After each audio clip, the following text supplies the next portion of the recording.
Hello guys. क्या हाल है आप लोगों के। तो सबसे पहले जीएसटी का जो पेपर हुआ है उसका एक क्विक रिव्यू दे रहा हूँ मैं आपको कि पेपर कैसा था। पेपर का जो फीडबैक है सबसे पहले वो दिखाता हूँ मैं बच्चों का। और जो फीडबैक है वो आप देख सकते हो, मेरे पास कुछ बच्चों के फीडबैक्स हैं। Paper is very good, thank you so much for motivating us. And then again hello sir, बहुत पेपर इजी था। एमसीक्यू भी आप ही के कंपाइलर से आ गए, ओवरऑल पेपर इजी था। देन जीएसटी तो बहुत इजी आया था, आपने जो नोट्स बनवाए थे बहुत अच्छे थे। जीएसटी बहुत अच्छा था and paper was not that tough. मैंने 85 टू 90 मार्क्स का अटेम्प्ट किया। जीएसटी भी अच्छा था। Then again paper was amazing, जो भी आपने इंपॉर्टेंट बताया था। Teaching was so structured too, पढ़ाने में काफ़ी इजी रहा, पढ़ने में काफ़ी इजी रहा। सो अब इससे एक चीज़ समझ में आती है कि पेपर का रिव्यू ये बोलता है कि जीएसटी का पेपर तो बहुत आसान था। और जो मैंने नोट्स लिखवाए थे, जो मैंने नोट्स बनवाए थे, जो कंपाइलर मैंने दिया था, जो मैंने मॉड्यूल के क्वेश्चंस आपको करवाए थे, जो एमसीक्यूज मैंने आपसे थोड़े बहुत डिस्कस किए थे, ऑलमोस्ट उसी से पूरा का पूरा पेपर उठ के आ गया, वही सारे पॉइंट्स उठ के आ गए। सो जीएसटी का पेपर में बच्चों का जो एमसीक्यू का फीडबैक था वो भी था कि बहुत आसान आए थे।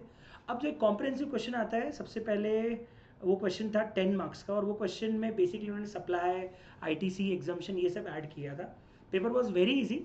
मैं ऐसा नहीं कि एक एक सॉल्यूशन आपको डिस्कस करूंगा, लेकिन अगर मैं पहले क्वेश्चन की बात करूं तो उसमें उन्होंने सप्लाई ऑफ गुड्स के बारे में ये डिस्कशन किया था कि साहब किन किन को सप्लाई माना है, किस किस को नहीं माना है।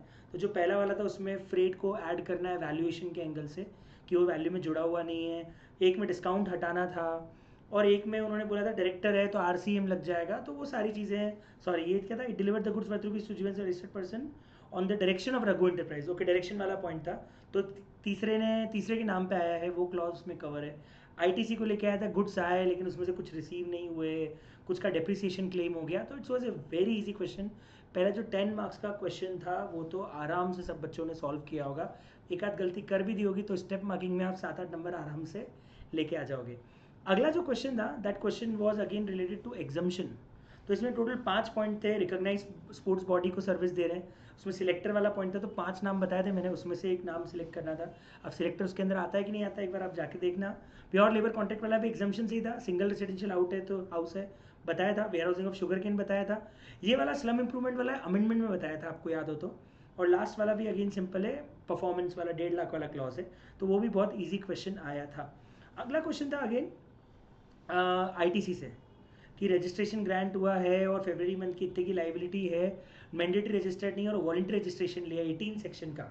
16 सब सेक्शन 1 का क्लॉज था कि आईटीसी क्लेम करना है। तो इसमें वाला क्लॉज था 1 साल के अंदर अंदर। ये सेम क्वेश्चन नोट्स के अंदर है, सेम क्वेश्चन नोट्स के अंदर मिलेगा आपको। और ये मैंने जो आपको आपको अभी जो एग्जाम के पहले क्वेश्चन करने को दिए थे उसमें भी सेम ऐसा कैसा क्वेश्चन है 5 मार्क्स का। तो ये तो जैकपॉट था कि सेम क्वेश्चन आपको मिल गया।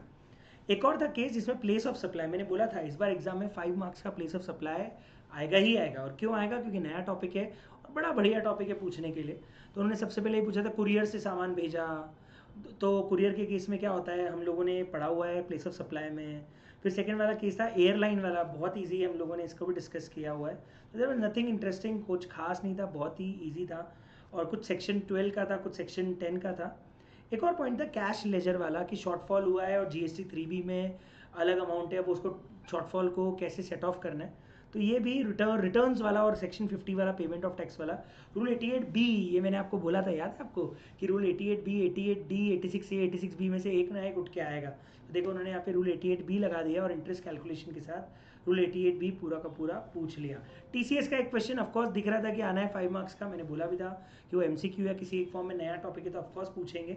बेसिक ही पूछा, डायरेक्ट क्वेश्चन पूछ लिया कि रिटर्न कब फाइलिंग करनी रहती है, और रजिस्ट्रेशन के लिए कैसे मतलब कौन अप्लाई करेगा, किसके ऊपर लाइबल है, और क्या रेट है, वो सब चीज़ें इसके अंदर उन्होंने कवर कर ली थी।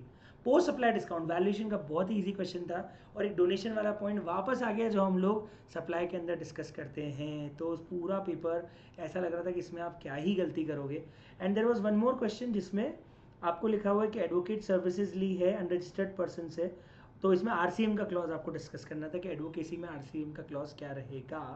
So paper was completely easy. मेरे हिसाब से पेपर में ऐसा एक भी पॉइंट नहीं था जहाँ आपको उलझा सके, और बच्चों का फीडबैक ही सब कुछ बता रहा है, मुझे कुछ बताने की ज़रूरत ही नहीं है।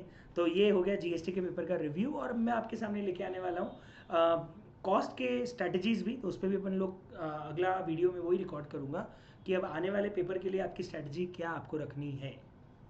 Thank you guys.